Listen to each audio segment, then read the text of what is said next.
The video. It's me Aditya and you are watching me on my YouTube channel Aditya verse. तो आज के इस video में हम लोग बात करने वाले हैं एक बहुत ही ज़्यादा interesting topic, that is system analysis and design के बारे में। ठीक है, तो सिस्टम एनालिसिस और डिज़ाइन आखिर है क्या? तो इस वीडियो में हम लोग बस इन्हीं सब चीज़ के बारे में जानने वाले हैं। बिना किसी देरी के इस वीडियो को स्टार्ट करते हैं। तो हमारा सबसे पहला चीज़ आता है सिस्टम एनालिसिस एंड डिज़ाइन में, दैट इज सिस्टम कॉन्सेप्ट। अगर ये सिस्टम होता क्या है, इस सिस्टम एनालिसिस एंड डिज़ाइन में हमारे पास सबसे पहले आता है ये सिस्टम।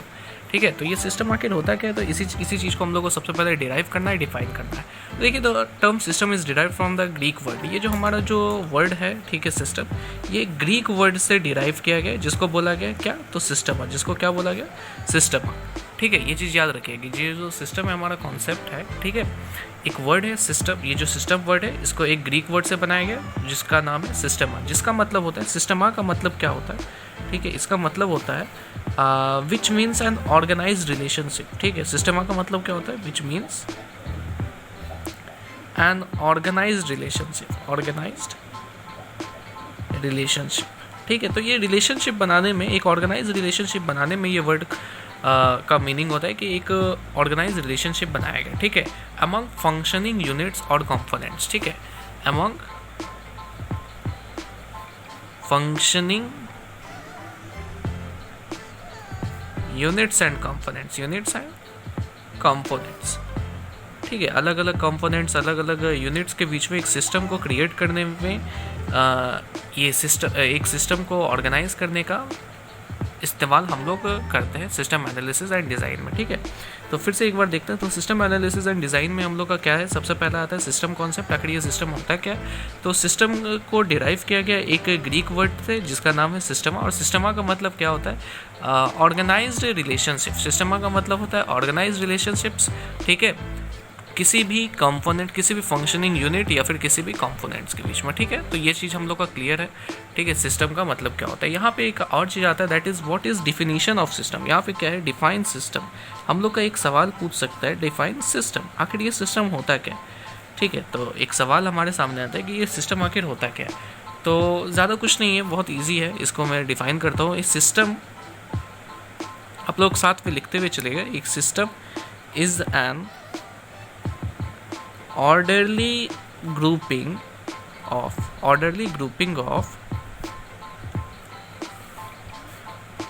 interdependent components। ठीक है, orderly grouping of interdependent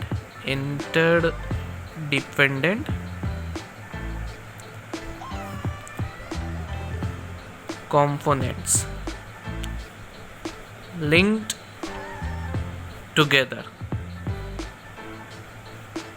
according to a plan to achieve a specific objective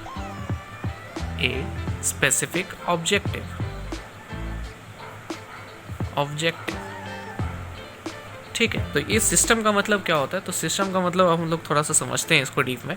तो सिस्टम का मतलब ज़्यादा कुछ नहीं, बेसिकली इसका मतलब होता है ऑर्डरली ग्रुपिंग इंडिपेंडेंट कंपोनेंट। ठीक है, किसी भी चीज़ को जब हम लोग एकदम ऑर्डर में, एकदम फंक्शनल टाइप से अगर हम लोग करते हैं, फॉर एग्जांपल अगर हम किसी स्कूल में जाते हैं तो हमारे पास स्कूल का एक अलग सिस्टम होता है। स्कूल में क्या है, तो आप सभी को ड्रेस कोड में आना है, आप सभी का अटेंडेंस बनेगा, आप सभी के क्लासेस होंगे, क्लासेस में पीरियड्स होंगे, पीरियड्स का एक स्पेसिफिक टाइम लिमिट होगा। एक स्कूल में, एक क्लास में 60 बच्चा होगा या जो भी बच्चे होंगे, स्ट्रेंथ होंगे, उससे ज़्यादा नहीं आ सकते हैं। तो ये सब क्या है, तो कुछ सिस्टम है। अगर आप कॉलेज में हैं तो आपके कॉलेज में कॉलेज मैनेजमेंट सिस्टम का इस्तेमाल किया जाएगा कि कॉलेज को कैसे मैनेज किया जाए। बहुत सारे ग्रुप्स के बच्चे हैं, बहुत सारे अलग अलग सब्जेक्ट्स को पढ़ने वाले बच्चे हैं, तो यही सारे सिस्टम्स को, तो ये एक प्रॉपर छोटा छोटा कंपोनेंट मिलकर एक प्रॉपर सिस्टम बन जाता है। आपके स्कूल में या कॉलेजेस में कई सारे ब्रांचेस हैं। फॉर एग्जांपल अगर आप मेरे जैसे किसी कॉलेज में पढ़ते हैं तो मेरे कॉलेज में बहुत सारे ब्रांचेस है, बीएससी है, बीए, बीकॉम है, बीसीए है। ठीक है, तो बीएससी वालों का अलग डेटा होगा, बीसीए वाले का अलग डेटा होगा, बीकॉम वाले का अलग डेटा होगा और बीए वाले का अलग डेटा होगा।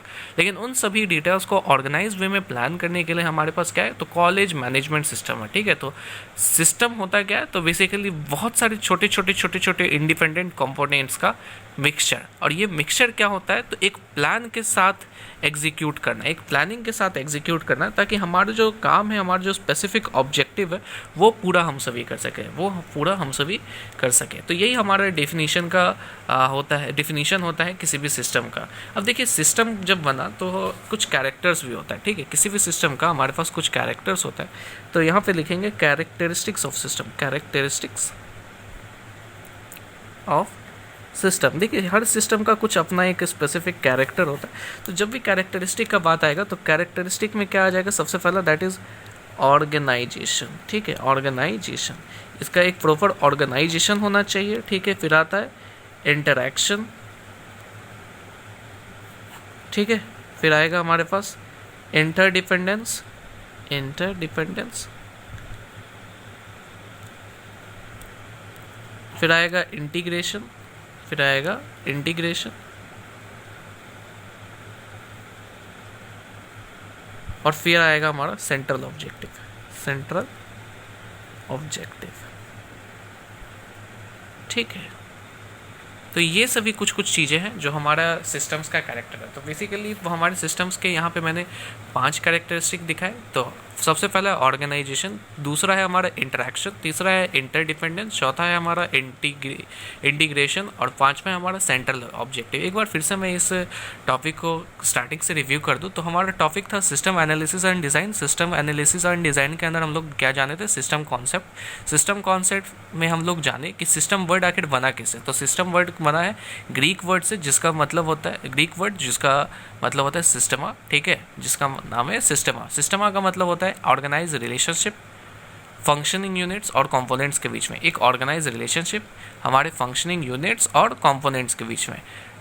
अब ये जो सिस्टम है, इसे डिफाइन अगर हमें करना पड़े तो कैसे करेंगे। तो a system is an orderly grouping of independent component. A system is an orderly grouping of independent components linked together according to a plan to achieve a specific objective. Linked together to achieve according to a plan to achieve a specific objective. एक साथ ये सभी काम करेंगे ताकि हमारा जो काम है, जो स्पेसिफिक ऑब्जेक्टिव है, वो पूरा हो जाए।